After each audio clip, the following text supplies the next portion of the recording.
For today's review, I'm going to be talking about Coal Miner's Daughter. This is the true story of Loretta Lynn, the country music legend.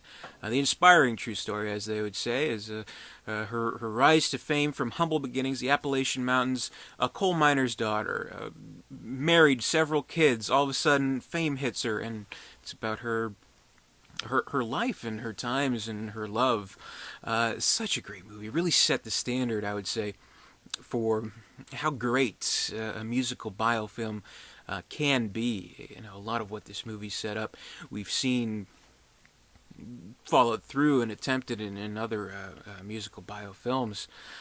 It is directed by Michael Apted, who's probably best known for the Up series, from documentary background. So I think that's something that weighs some importance in how this movie was followed through, because the crucial thing to this movie, Sissy Spacek as Loretta Lynn, and in a supporting role Beverly D'Angelo as Patsy Cline, it's them singing. It's really their performances, really their singing.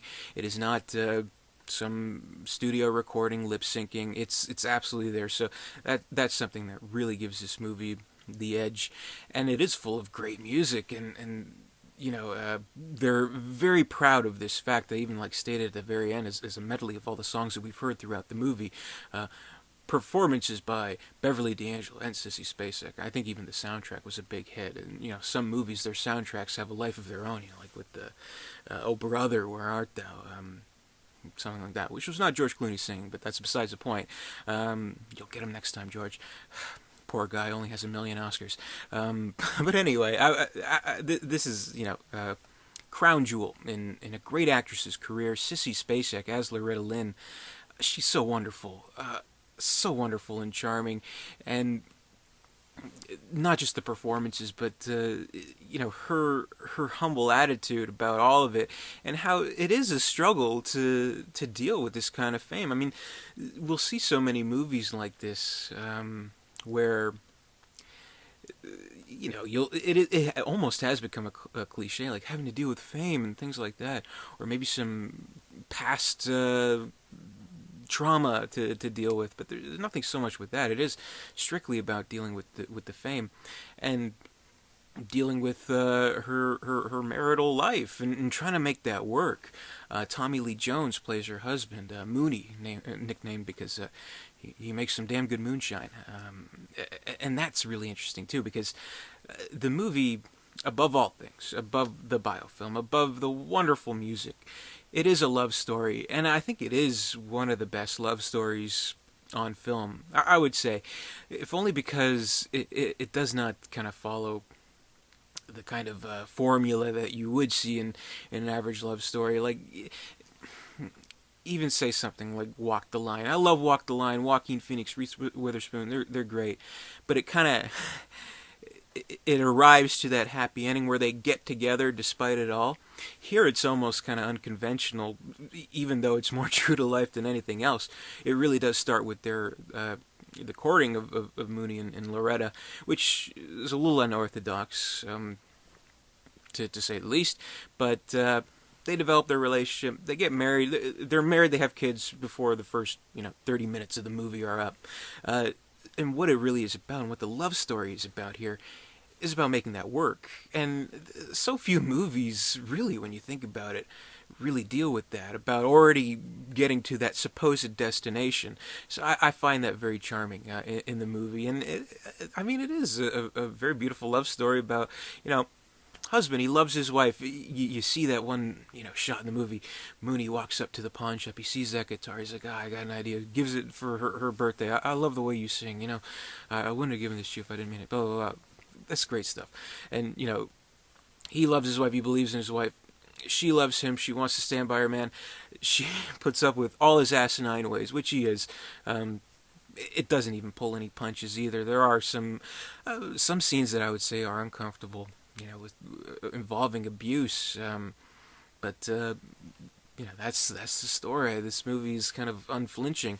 So I really like that. And what the movie arrives to it's what, a 2 hour 10 minute movie, maybe a little bit longer than the average movie by a little tiny bit.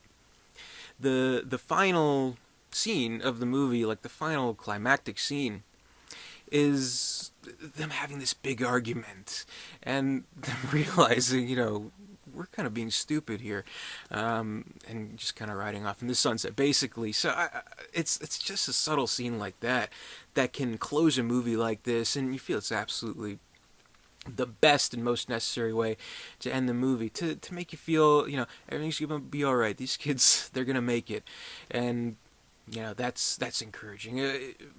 Rise to fame, all that, playing the biggest venues imaginable, having your dreams come true, seemingly easy compared to making a marriage work. So I absolutely applaud the movie for doing that and showing a more, I don't know, I guess realistic love story, because it is a true story and it's not made flowery by some kind of stupid conflict or something like that.